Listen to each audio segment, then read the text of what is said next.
질그릇 속에 생명의 보화를 하나님이 주셨다는 거예요. 이렇게 생명의 보화를 주셨기 때문에 우리는 천사도 부러워하는 만물의 영장으로 존귀한 인생을 살아가게 되는 것입니다. 이렇게 생명의 보화를 주신 목적이 있다는 거예요. 그것은 그 풍성한 능력이 우리 자신에게서 나오는 것이 아니고 하나님께서 오는 것을 깨닫고 하나님과 생명적인 관계를 맺고 살라는 데 있다는 것입니다. To show that this all surpassing power is from God and not from us. 그러므로 우리는 생명의 보화를 지니고 생명의 빛을 비춰주시고 부활의 생명을 받은 우리 크리스찬들은 하나님의 영광을 위해서, 인류의 구원을 위해서, 인류의 번영과 평화를 위해서 멋있게 살아가야 할 것을 말씀하고 있습니다. 이러한 생명의 보화를 지닌 그럼 크리스찬의 삶은 어떤 것인가? 오늘 본문에 보면 세 가지로 설명을 하고 있습니다. 하나는 거꾸로 됨을 당해도 망하지 않는 역전의 삶이라고 고백을 합니다. 이것이 4장 7절에서 9절에 기록된 내용입니다. 사방으로 우겨싸임을 쌓여도 쌓이지 아니하고 답답한 일을 당하여도 낙심치 않고 핍박을 받아도 버림받지 아니하고 persecuted but not abandoned, 거꾸로 뛰름을 당해도 망하지 않는 삶, struck down but not destroyed, 이런 역전의 삶, 7전 8기의 삶이 바로 생명의 보화를 지닌 크리스찬의 삶이라고 고백을 하고 있습니다. 여러분, 세상 사람들은 한번 넘어지면 그 자리에 주저앉습니다. 포기합니다. 절망하고 맙니다. 그러나 우리 크리스찬의 삶은 그 자리에서 일어섭니다. 7전 8기의 삶을 역전의 삶을 살 수 있는 용기와 비전이 있는 것입니다. 여러분, 우리의 삶에서 실패가 가장 치명적인 것은 아니에요. 그 실패에서 다시 일어설 수 없는 실패가 가장 치명적인 실패가 되는 것입니다. 여러분, 마귀는 우리에게 용기를 다 뺏어가요. 넘어질 때 포기하게 만들어요. 절망하게 만들어요. 그러나 우리 성령님은 일어설 수 있는 용기와 힘을 주신 줄 믿습니다. 새로운 삶의 비전과 꿈을 주시게 되는 줄 믿습니다. 어떤 크리스찬 유니버시티에서 졸업식을 그냥 하는데 그 졸업생 중에 가장 성공한 기업인 CEO를 초청해서 연설을 부탁했습니다. 이분이 강단에 서서 졸업생들에게 이렇게 말씀을 시작했어요. 여러분, 사회에 나가서 실패하시기 바랍니다. 여러 번 실패하시기 바랍니다. 얼마나 충격적인 말입니다. 그러나 그 내용은 자기가 젊어서 대학을 졸업하고 여러 번 인생에 실패했대요. 그렇지만 그 실패를 통해서 연단되고 훈련되고 성장하고 성숙해서 오늘의 큰 기업을 이끌 수 있는 CEO가 될 수 있었다고 하는 간증의 내용의 말이었습니다.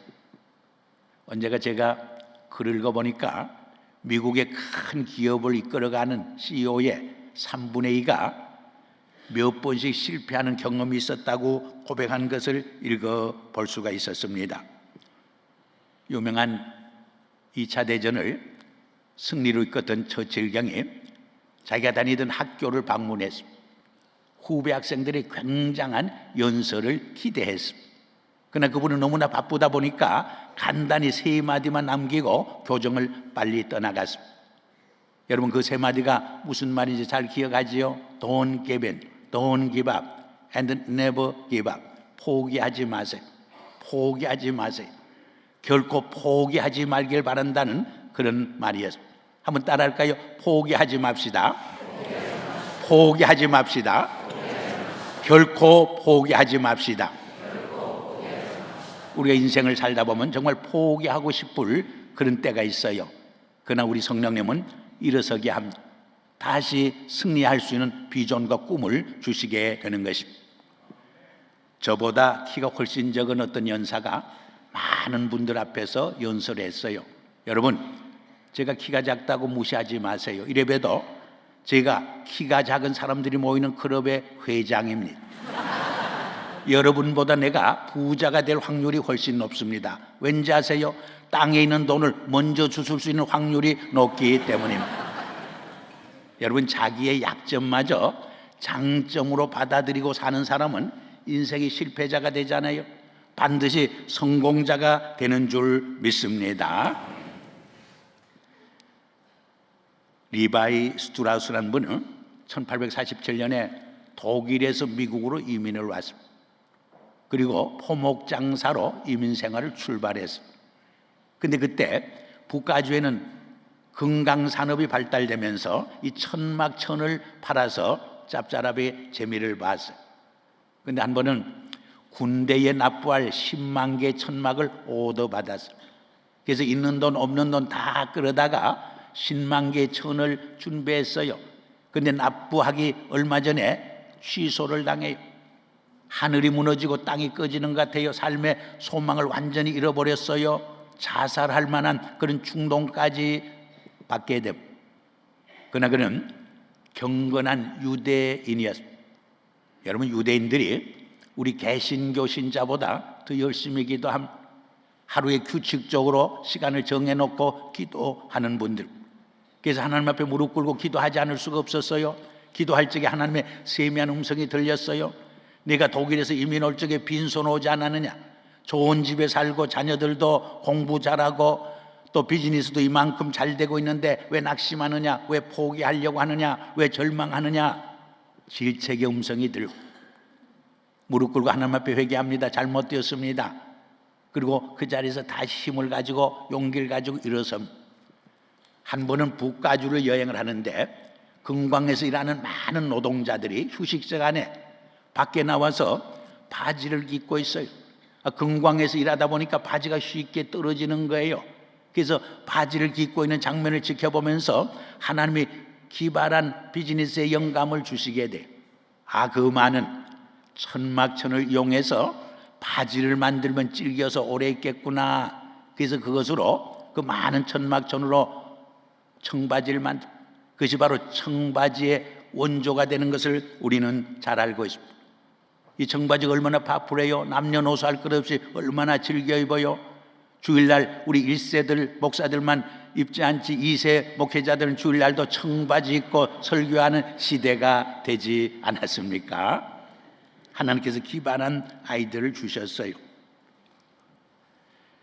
루스벨트, 프랭클린 루스벨트도 어려서 큰 꿈과 비전을 가졌어요. 근데 소아마비로 신체 장애자가 돼 그의 꿈이 산산조각나요. 정말 절망할 수밖에 없었어요.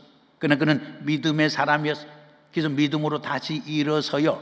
그래서 미국 역사상 4번이나 4선 대통령이 되면서 미국이 1920년대 말 1930년도 초에 경제공황으로 참으로 힘들었을 적에 미국의 경제를 업그레이드 시키고 세계 속에서 미국의 영향력을 더 크게 하는 위대한 대통령이 된 것을 우리는 기억을 합니다. 여러분, 아브라함 링컨 대통령도 그 전기를 읽어보면 얼마나 실패를 많이 하는지 실패를 밥 먹듯 해요. 그러나 마지막에 제16대 대통령으로 당선되면서 미국이 안고 있는 흑백 문제, 남북 간의 여러 가지 갈등을 다 해소하고 미국을 통합시킴으로 미국 역사상 가장 위대한 대통령으로 남게 되지 않습니까? 사실 이 아브라함 링컨 대통령과 존 F 케네디 대통령을 비교해보면 공통점이 너무나 많습니다.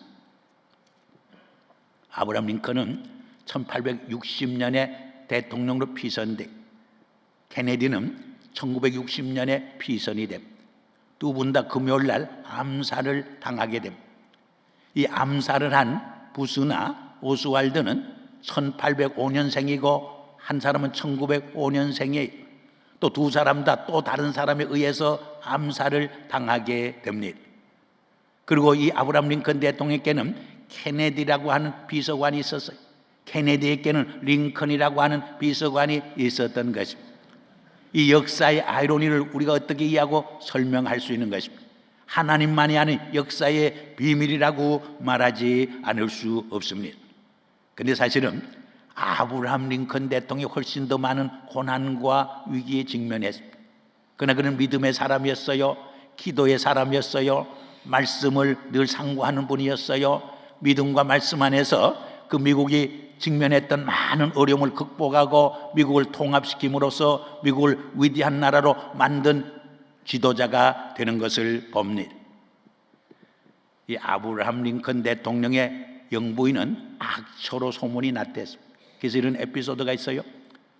비서관이 영부인으로부터 호통을 받고 대통령께 하소연을 했어요. 그저 대통령이 이렇게 말했대. 나는 그런 부인과 평생을 살고 있는데 자네는 뭘 한 번 가지고 그러느냐. 그래서 할 말을 잃어버렸다고 하는 유명한 에피소드가 있지 않습니까? 또 이런 우스운 이야기도 있어요. 어떤 남편이 혈압이 높아서 병원의 의사 선생님을 찾아갔습니다. 선생님이 진단을 해보더니 이 혈압이 아버지 쪽에서 온 것입니까? 어머니 쪽에서 온 것입니까? 물어요. 그저 이 남편 대답하기를 제 혈압은 아버지 쪽도 아니고 어머니 쪽도 아니고 아내 쪽에서 온 것입니다. 그렇게 말해요. 의학적으로 그런 법이 없다고 하자 선생님 분명합니다. 제 아내와 한 달만 살면 혈압이 안 올라갈 사람이 한 사람도 없습니다. 우리가 인생을 살다 보면 가까이는 부부 관계로 출발해서 가족 관계, 친구와의 관계, 또 비즈니스 오는 여러 가지 문제와 갈등과 어려움들이 있습니다. 그러나 생명의 부활의 생명을 지닌 우리 크리스찬들은 고난과 역경과 실패마저도 오히려 비상하는 하나의 밑거름이 되고 자극지가 된다. 그 고난의 바람을 타고 더 높이 하늘로 비상하는 승리의 삶을 살 수 있는 사람들이 크리스찬이라고 하는 것을 우리에게 말해주고 있는 것입니다. 여러분, 아인슈타인 같은 분도 대학 논문에 불합격했어요. 그러나 그 고난을 극복했을 적에 20세기에 가장 위대한 과학자로 인류 사회에 크게 기여하고 공헌하지 않습니까? 여러분, 마이클 존단 같은 분도 발목 부상으로 스포츠 선수 생활을 포기하려고 했어요. 그러나 그 어려움과 고난을 극복했을 적에 120년 동안 미국 농구 사상 가장 탁월한 선수로 이름을 남기고 있지 않습니까? 우리 김연아 선수도 허리 부상으로 얼마나 고생을 했어요. 그러나 그 고난을 극복했을 때 밴쿠버에서 정말 금메달을 따서 우리 백성들에게 얼마나 큰 기쁨의 선물을 안겨다 주게 되었습니까? 성경에 나오는 욥은 인생이 겪을 수 있는 모든 고난을 다 겪게 돼. 하루아침에 전 재산을 잃어버려요. 하루아침에 10자녀를 다 잃어버려요. 육신의 병까지 생겨요. 심지어는 사랑하는 아내마저 남편을 욕설하고 저주하고 배신하고 떠나가요. 인간이 겪을 수 있는 가장 큰 고난의 심연에 빠졌을 때 정말 절망하지 않을 수 없었어요. 그러나 오히려 그는 하나님께 영광을 돌려요. 주신 자도 여호시요 취하신 자도 여호와시니 여호와를 찬양한다고 말해요. 빈손으로 왔다가 빈손으로 돌아가는 것이 인생이라고 고백을 해요. 이런 욥을 하나님은 외면하지 않아요. 버리지 않아요. 정말 고난을 디디고 승리한 위대한 신앙의 인물로 역사 속에 많은 교훈을 남기는 위대한 신앙의 사람이 되는 것을 보게 됩니다. 두 번째로, 예수의 생명, 부활의 생명을 지닌 크리스찬의 삶은 그리스도와 함께 날마다 죽고 그리스도와 함께 날마다 새 사람으로 창의적인 삶을 사는 삶이라고 고백을 합니다. 이것이 10절에서 15절에 기록된 내용의 말입니다. 오늘 10절에 보면 우리 몸에 예수의 죽음을 항상 짊어지면 또한 예수의 생명을 우리 몸에 나타내기 위함이다, 그런 고백을 해요. We always carry around in our body the death of Jesus so that the life of Jesus also may be revealed in our body. 우리 몸에 예수의 생명을 나타내기 위해서 날마다 우리 몸에 예수의 죽음을 걸머진다는, 이 말을 다른 말로 말하면 예수의 생명을 지닌, 다시 말해서 부활의 생명을 지닌 크리스찬의 삶은 날마다 그리스도와 함께 죽고 날마다 그리스도와 함께 새롭게 창의적으로 살아가는 삶을 의미하는 것입니다. 사도 바울은 갈라디아 2장 20절에서도 내가 십자가에 못 박혔나니 이제 내가 사는 것이 아니고 내 안에 그리스도가 살았다고 고백하지 않았습니까? I have been crucified with Christ. I no longer live but Christ lives in me. 또 고린도 후서 5장 17절에서 뭐라고 고백을 해요? 누구든지 그리스도 안에 있으면 새로운 피조물이라 보라 이전 것은 지나갔으니 새 것이 되었다고 고백하고 있지 않습니까? 여러분, 빌립보서 3장을 읽어보세요. 그에게는 7가지 육체적인 영광스러운 자랑거리가 있었다고 고백을 해요. 그러나 예수를 만났을 적에 그 모든 것을 배설물로 여기고 오직 앞에 있는 표대에 예수 그리스도만을 향하여 달려간다고 그는 고백하고 있지 않습니까? 여러분, 어린아이들에게 장난감을 사주면 온 세상을 얻은 것처럼 기뻐하고 즐거워해요. 그 장난감을 달라면 절대로 주지 않아요. 생명 걸고 그 장난감을 지키려고 해요. 근데 더 좋은 장난감을 사주면 옛날 장난감을 판가쳐요. 뒤돌아보지 않아요. 새 장난감을 인조하게 돼요. 우리 어른의 세계도 마찬가지, 우리의 신앙 세계와 영적 세계도 마찬가지.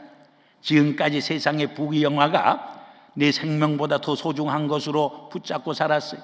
그것을 위해서는 목숨까지 내놓고 지키려고 노력했어요. 그러나 그리스도 안에서 더 위대한 보화를 발견할 때 우리는 미련 없이 그것을 판가칠 수 있어요. 포기할 수 있어요. 버릴 수 있게 되는 줄 믿습니다. 불란서에 샤를 드 부코라는 유명한 분이 있었어요. 사라의 불꽃이라고 하는 유명한 책을 쓰기도 했습니다. 이분은 고급 장교로 제대해서 자기의 재산만 가지고도 일생 남은 생에 정말 인조하면서 풍요롭게 정말 안일하게 인생을 즐길 수 있었어요. 그러나 그는 예수를 만나요. 예수를 만나자 그의 인생관이 바뀌어요. 가치관이 바뀌어요. 삶의 비전과 사명이 바뀌게 돼요. 그래서 그 부귀영화를 다 떨쳐버리고 저 아라비아 광야로 선교사로 떠나요. 거기서 복음을 전하다가 원주민의 총탄에 맞아 순교를 당하고 말게 됩니다. 그럼 그 책에서 유명한 말을 남겼습니다. 우리가 인생을 살아가면서 믿음이 얼마나 소중하고 귀한, 우리는 하루도 믿음 없이는 살 수 없는 존재라고 고백을 해요. 그러나 때로는 하나님 앞에서 바로 믿는다고 하는 것, 바로 신앙생활을 한다는 것이 얼마나 힘들 때가 있는가 하는 고백을 남기고 있는 것입니다. 여러분, 세상 사람들의 시간관과 역사관은 아침에 희망으로 출발해요. 소망으로 출발해요. 생명으로 출발해요. 그러나 저녁에 실망과 절망으로 끝을 맺어요. 결국 생명으로 출발하지만은 죽음으로 끝내요. 심판으로 끝나요. 영원한 멸망으로 끝을 내요. 그런데 히브리 사람들의 시간관과 역사관은 어떤 것이었어요? 창세기 1장에 보면 저녁이 되며 아침이 되니 첫째 날이라, 저녁이 되고 또 아침이 되니 둘째 날이라고 말해요. 우리 히브리 사람들 크리스찬들의 시간과는 때로는 저녁에 고난과 역경과 시련으로 출발할 때가 있어요. 그러나 새벽과 아침에 희망으로 끝을 맺어요. 소망으로 이어져요. 부활의 아침으로 이어져요. 영원한 생명과 영원한 구원으로 이어지게 되어지는 것입니다. 몇 년 전 한국에서 베스트셀러가 된 책 중에 하나가 6일 약국 갑시다 하는 책이 있었어요. 6일 동안 열심히 일하고 7일 날은 교회 가서 신령과 제를 하나님 앞에 예배 드린다는 그런 뜻을 담고 있어요.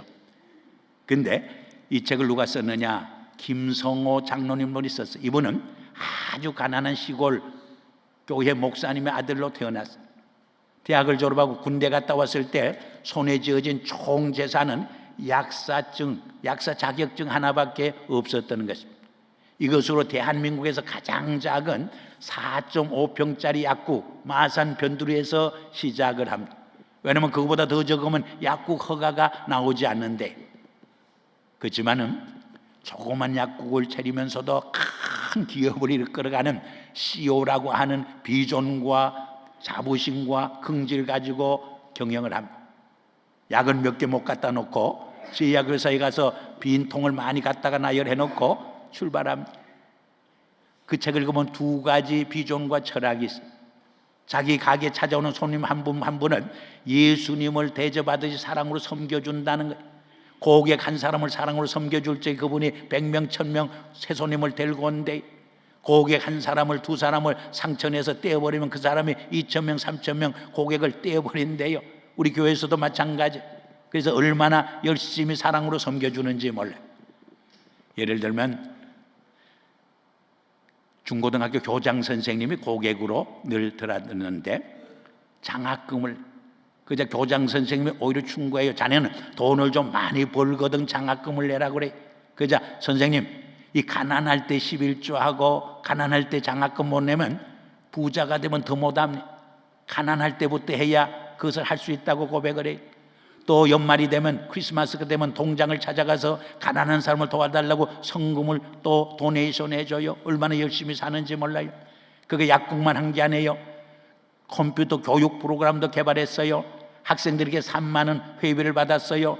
근데 직원들에게 5만 원이 들어도 사랑으로 섬겨주라는 거예요. 손해나는데도 섬기라는 거예요. 몇 년 그렇게 했더니 1년에 몇십억을 벌어들이는 한국에서 가장 성공한 교육 프로그램을 개발하게 된 것입니다. 이렇게 두 번째 비전은 절대로 어제를 오늘 답습하지 않는, 오늘 내일 답습하지 않는, 뭔가 영적으로 신앙적으로도 업그레이드 되고 더 성장하고 성숙하고 또 새로워진 삶을 산대. 자기의 프로페셔널 커리어에서도 뭔가 새로워지고 변화되고 성장하고 성숙한 업그레이드된 하루를 산다는 거예요. 이렇게 창의적으로 산대. 매일매일 창의적으로 살아간다는 거예요. 이렇게 10년 했더니 기적이 일어났다. 기업이 수백 배로 성장해서, 그래서 지금은 수천 명 수만 명 모이는 기업에 가서 기업 강의를 해요. 또 많은 교회 다니면서 간증을 하는 유명한 장로님이 되었어요. 여러분도 앞으로 10년 동안 정말 매일매일 어제를 답습하지 않냐고 새로운 하루하루를 살고 여러분이 영적으로 신앙적으로 성장하고 성숙해지고 정말 여러분의 직업과 여러분의 커리어에서도 더 창의적인 하루하루를 살아갈 적에 10년 후에는 여러분의 삶 속에 놀라운 기적의 열매가 맺혀지게 될 줄 믿습니다. 마지막으로 16절과 18절을 보면 생명의 부활을 지닌, 부활의 생명을 지닌 우리 크리스찬들은 보이는 세계를 위해 살지 아니하고 보이지 않는 세계를 위해 살아간다고 고백을 합니다. 우리의 바라보는 것은 보이는 것이 아니요 보이지 않는 것이니 보이는 것은 잠깐이요 보이지 않는 것은 영원함이라고 고백하고 있지 않습니까? We fix our eyes not on what is seen but what is unseen. For what is seen is temporary and what is unseen is eternal. 보이는 것은 잠깐이요 보이지 않는 것은 영원함이라고 그는 고백을 하고 있는 것입니다. 빙산일각이란 말이 있어요. 물 위에 나타난 부분보다 그 감춘 부분이 훨씬 광활함, 더 큽니다. 여러분, 헬렌 켈러는 삼중고 인생을 살아 보지도 못하고 듣지도 못하고 말하지도 못했어요. 그러나 그의 지안과 영안을 떠서 더 광활한 세계를, 진리의 세계를, 영적 세계를 바라보고 살았기 때문에 더 풍성한 인생을 살았어요. 인류 사회에 더 큰 영적 임팩트를 주며 살았던 것을 우리는 알고 있습니다. 여러분, 창세기 13장에 보면 아브라함과 롯의 이야기가 나와요. 가정의 살림이 자꾸 늘어나자 아브라함의 일꾼들과 롯의 일꾼 사이에 갈등이 생겨요. 그래서 아브라함이 제안을 해요. 네가 우하면 나는 좌하고 네가 좌하면 나는 우하리라. 우리 살림을 분가하자고 제안을 해요. 그래서 정말 롯은 눈에 보이는 기름진 땅을 선택해요. 꿀과 절이 흐르는 정말 기름진 소알 평지를 선택하게 돼요. 그러나 아브라함은 믿음으로 선택을 해요. 근데 그 결과가 어떻게 됩니까? 롯은 소돔 고모라 성이 멸망할 때 함께 멸망받아요. 심판받아요. 그러나 믿음의 눈으로 선택한 아브라함은 하나님의 약속 그대로 그의 후손들이 하늘의 별처럼 땅의 모래처럼 창대하고 번성하는 축복을 누리게 되는 것을 우리는 보지 않습니까? 여러분, 1820년에 미국이 알래스카 땅을 720만 불에 사들여요. 근데 이것을 살 때 굉장히 논란이 많았어요. 시워드라고 하는 국무장관이 제안을 했어요. 그래서 모든 국회의원들이 반대를 해서 막 국무장관을 욕을 해서 질책해서 이 바보 같은 놈아, 그 얼음 땅을, 쓸모없는 얼음 땅을 왜 살려고 하느냐, 이 멍청이 같은 놈하고 얼마나 비판했는지 몰라요. 그래서 시워드 폴이라는 단어까지 생겼어요. 바보 같은 놈을 시워드 폴이라고 부르게 됐어요. 그러나 이 국무장관은 많은 정치인과 국회의원들이 보지 못하는 미래를 보고 있었어요. 미국의 장래를 위해서, 미국의 후손들 위해서 그 땅을 반드시 사야 한다고 주장을 하고 고집을 했어요. 비판을 받고 욕을 먹으면서도 그는 굽히지 않았어요. 그래서 국회에서 한 표 차이로 그 땅을 사게 돼. 그 땅을 산 후 몇 년이 지나서 3억 불어치 석유, 지하자원, 고기가 막 쏟아져 나왔어요. 미국이 얼마나 수지 맞췄는지 몰라요. 여러분, 세상 사람들은 보는 것으로 가치 판단을 해요. 보는 게 전부예요. 그래서 보는 것에 많은 투자를 해요. 화장하고 좋은 옷 입고 성형수술도 열심히 하고 얼마나 보는 것을 위해서 자기의 시간과 물질과 많은 것을 투자하는지 몰라요. 물론 겉모양을 아름답게 꾸미는 것이 나쁘단 말은 아니에요. 그러나 우리 크리스찬들은 우리의 내면의 삶을 더 살찌워야 돼요. 아름답게 가꿀 수 있어야 돼요. 이런 우스운 이야기가 있죠. 어떤 분이 지옥에 갔는데 공사 중이라고 써붙였더래요. 그래서 책임자께 물었더니 한국 사람들이 하도 뜸질방에 많이 와서 웬만한 뜨거운 온도에도 견디백에서 온도를 조절 중에 있다고 그러더라고요. 이번엔 천국에 갔더니 천국도 공사 중이라고 써붙였더래요. 그래서 천사께 물었더니 우리 한국 사람들이 하도 성형수술을 많이 하고 와서 신원파악이 제대로 안 돼서 신원파악 기계를 보수 중에 있다, 그렇게 말하더라고요. 물론 누가 만든 이야기죠. 만든 이야기죠. 또 이런 우스운 이야기도 있잖아요. 정상회담이 있는데 미국 대통령이 그 정상회담에 만찬을 차려놓은 그 장면을 보면서 뷰티풀하고 칭찬했어요. 그때 영국의 수상이 원더풀하고 또 찬사를 보냈어요. 독일 수상이 이번에는 칼라풀하고 또 찬사를 보냈어요. 우리 한국 대통령도 뭔가 한마디 하긴 해야 하는데 영어 단어가 생각나지 않아요. 얼마 후에 쌍가풀 했다고 그래요. 그분이 바로 쌍가풀을 해서 화제를 일으킨 대통령이 되시기도 했습니다. 물론 누가 만든 이야기지만은 우리에게 주는 교훈은 있어요. 우리가 외모를 가꾸고 외모를 단장하는 것도 중요하지만은 우리 크리스찬들은 우리의 내면의 삶을, 우리의 속사람을, 우리의 영혼과 심령을 가꾸기 위해서 더 많은 말씀을 묵상하고 기도 생활에 힘쓰고 콰이어 타임을 힘쓰고 크리스찬의 사랑을 실천하고 복음을 전하고 선교하는 일에 더 많은 시간을 투자하고 물질을 투자할 수 있어야 할 것을 우리에게 말해 주는 것입니다. 말씀을 맺습니다. 이 그릇은 그 속에 무엇을 담느냐에 따라서 가치가 결정되는 거예요. 쓰레기를 담으면 쓰레기통이 되는 거예요. 물을 담으면 물통이 되는 거예요. 보석을 담으면 보석 그릇이 되는 거예요. 여러분들은 남은 인생 어떤 그릇으로 살아가기를 원합니다.